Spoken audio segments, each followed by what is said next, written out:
Hello everyone, welcome to AOC. Last class में हम लोगों ने डिस्कस किया था सिंधु घाटी सभ्यता के बारे में, लेकिन उसका पतन डिस्कस अभी नहीं किया था क्योंकि वो वैदिक पीरियड में ही मैंने सोचा कि डिस्कस कर लेंगे, क्योंकि इसका एक बैकग्राउंड भी क्रिएट हो जाएगा। और जो आईवीसी का डिक्लाइन था या सिंधु घाटी सभ्यता का पतन था, वो क्यों था? वो उसके बहुत सारे रीजंस दिए हैं बहुत सारे आर्कियोलॉजिस्ट ने। जैसे जो सज्जन मॉशन ने बोला कि वो बाढ़ आ गई थी उस एरिया में, तो इसीलिए वो सिंधु घाटी सभ्यता का पतन हो गया। और व्हीलर ने बोला कि आर्यों ने आक्रमण कर दिया था। तो कह सकते हो कि अभी इस चीज ये एक सस्पेंस ही है कि सिंधु घाटी सभ्यता क्यों खत्म हो गई थी। उसके बाद अब पढ़ लेते हैं कि वैदिक काल क्या होता है। वैदिक काल सिंधु घाटी सभ्यता के बाद का काल है। इसके बाद जैसे ही सिंधु घाटी सभ्यता का पतन हुआ, तो आर्य भारत में आ गए। आर्य आर्य क्या है, वैदिक काल क्यों इसका नाम रखा गया, इन सब के बारे में धीरे धीरे डिस्कस करें। तो वैदिक काल इसका नाम इसलिए रखा गया क्योंकि जो इसकी जानकारी है वो हमें वेदों से मिली है। ठीक है। और आर्य शब्द का प्रयोग सबसे पहले मैक्स मूलर ने 1853 में किया था। ऋग्वेद में 33 बार आर्य शब्द का प्रयोग किया हुआ है। ठीक है। उसके बाद आते हैं कि आर्य शब्द है क्या कुछ। भाई आर्य कोई जाति नहीं है, आर्य कोई पर्टिकुलर सोसाइटी का नाम नहीं है। आर्य जस्ट एक संस्कृत का वर्ड है जिसका मीनिंग उत्तम, श्रेष्ठ व्यक्ति, उच्च कुल, कोई सभ्य इंसान, वो आर्य है। ठीक है। उसके बाद आर्य कहाँ से आए थे? मध्य एशिया से आए थे, मैक्स मुलर ने बोला। क्योंकि ये चीज भी अभी बहुत सारे आर्कियोलॉजिस्ट ने इस इस टॉपिक को भी बहुत सारे व्यूज दिए हैं अपने, कि आर्य मैक्स मुलर ने बोला कि आर्य मध्य एशिया से आए थे। स्वामी दयानंद सरस्वती जो आर्य समाज के संस्थापक थे, उन्होंने बोला कि आर्य तिब्बत से आए थे। बाल गंगाधर तिलक जी ने बोला कि आर्य उत्तरी ध्रुव से आए थे। लेकिन जो सर्वमान्य है वो ये वाला है, मध्य एशिया वाला। इसको भी हम जो मिले सोर्सेज हैं उसके अकॉर्डिंग प्रूव करके पढ़ेंगे कि आर्य मध्य एशिया से आए थे, तो किन लॉजिक्स के बेस पे प्रूव हुआ है। ठीक है। इन्होंने भी अपने व्यूज को लॉजिकली प्रूव किया है। उसके बाद आता है कि इनका मूल निवास स्थान क्या था। मूल निवास स्थान था इनका मध्य एशिया। उसके बाद यहाँ आकर ये कहाँ रहे? तो पाकिस्तान।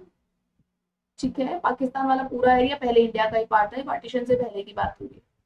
और अब जो पंजाब है, सॉरी, अब पंजाब और हरियाणा, जो पहले पूरा का पूरा पंजाब था। ठीक।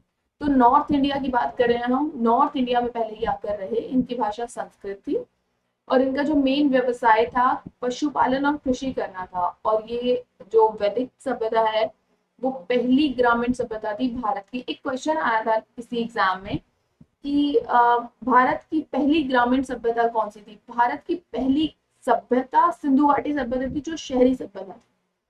और पहली ग्रामीण सभ्यता वैदिक सभ्यता। ठीक है। यहाँ पर कंफ्यूज नहीं होना। वैदिक काल अब डिवाइडेड है दो पार्ट्स में, ऋग्वैदिक काल और उत्तर वैदिक काल। ऋग्वैदिक काल का टाइम पीरियड है 1500 ईसा पूर्व से 1000 ईसा पूर्व, और उत्तर वैदिक काल 1000 ईसा पूर्व से 600 ईसा पूर्व। इनको डिवाइड करने के भी बहुत सारे रीजन थे। कुछ एक चीजें थी जो 1000 ईसा पूर्व तक नहीं थी और उत्तर वैदिक काल में आकर मिली है, यूज होने लगी है। जैसे कि लोहा, वो ऋग्वैदिक काल में नहीं था, उत्तर वैदिक काल में थोड़ा कुछ लिमिट तरह से यूज होने लगा। तो 600 ईसा पूर्व लोहा मिला। उसके बाद ये वाली सभ्यता या काल खत्म होता है। ठीक है। और ऋग्वैदिक काल के बारे में जानकारी ऋग्वेद से मिली है, और उत्तर वैदिक काल के बारे में जानकारी इन तीनों वेद को पढ़ेंगे। तो ये तीनों अलग अलग डिवाइड, चारों अलग अलग डिवाइड हो गए हैं। इसके बाद आता है वैदिक काल के स्रोत कौन कौन से हैं, जिनसे ये पता चलता है कि वैदिक काल की जितनी भी पीछे डिटेल्स पड़ी हैं वो सच में प्रूव्ड हैं, सच में है। ठीक है। तो बोगाज को ये अभिलेख मिला है जिसको मितनी अभिलेख भी बोलते हैं, तुर्की से 1400 साल पहले। इस अभिलेख के अनुसार दो कबीले थे, एक हित्ती राजा का और एक मितनी राजा का, जिनको अलग अलग नाम से बुलाते थे। हित्ती राजा को सुइलिम्बा और मितनी राजा को मितिउजा। ठीक है। इनके बीच एक संधि हुई। इन दोनों कबीलों के बीच में ना युद्ध होते रहते थे। तो इन दोनों कबीलों के बीच में एक संधि हुई। उस संधि का साक्षी या वो बोलते हैं ना कि चश्मदीद गवाह उन्होंने रखा देवताओं को साक्षी मानकर उन्होंने एक संधि की। कौन कौन से देवता थे? इंद्र, वरुण, मित्र और नास्त्य। नास्त्य होते हैं औषधियों के देवता। तो इन चारों देवताओं को, जो वैदिक काल के देवता हैं, इनको साक्षी मानकर उन्होंने एक संधि की, और यही माना जाता है कि इन दोनों कबीलों में से एक तो एक थे जो आर्य बनकर भारत में आए थे। ठीक है। इसके बाद जो कसाइट अभिलेख या कस्सी अभिलेख बोलते हैं इसको, ईरान का, ईरान से 16 ईसा पूर्व मिला। इसमें भी यही था कि ईरान से कुछ लोग भारत आए, इसीलिए ये बताया गया है कि जो आर्य आए थे, मैक्स मूलर ने बताया है कि जो आर्य मध्य एशिया से आए थे वो इन्हीं सोर्सेज के बेसिस पे प्रूव हुआ। उसके बाद साहित्यिक स्रोत।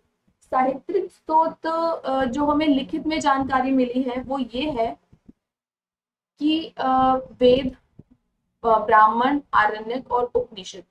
वेद बेसिकली होते हैं श्लोक और सुक्ति के रूप में। इनका सरल भाषा में व्याख्या करना ब्राह्मण होता है। ब्राह्मण में वो पंडित वाले ब्राह्मण की बात नहीं कर रही हूँ, ये ब्राह्मण ग्रंथ। ठीक है। उसके बाद आते हैं आरण्य ग्रंथ, जिनका मतलब है जंगल। जंगल मतलब कि जैसे वन से संबंधित है कि पहले टाइम में लोग पेड़ों के नीचे बैठकर ज्ञान प्राप्ति करते थे। उसके बाद आते हैं उपनिषद। इसका मतलब होता है समीप बैठना। गुरु जब शिक्षा दे रहा होता है शिष्य को, तो वो पास बैठ कर ही करते हैं। इन सबको डिटेल में नेक्स्ट वीडियो में करेंगे। अभी के लिए एक इंट्रोडक्शन हो गया है वैदिक काल का। नेक्स्ट वीडियो में हम बात करेंगे यहाँ से ऋग्वैदिक काल क्या है, उसमें ऋग्वेद में क्या लिखा हुआ है, उत्तर वैदिक काल क्यों अलग हुआ, और ये तीनों पार्ट्स में क्या क्या लिखा हुआ है। ठीक है। अभी के लिए इतना ही। Thank you so much. और एक चीज और मैं कहना चाहूंगी आपसे कि इस चैनल को सब्सक्राइब कर देना और इस वीडियो को लाइक। Thank you.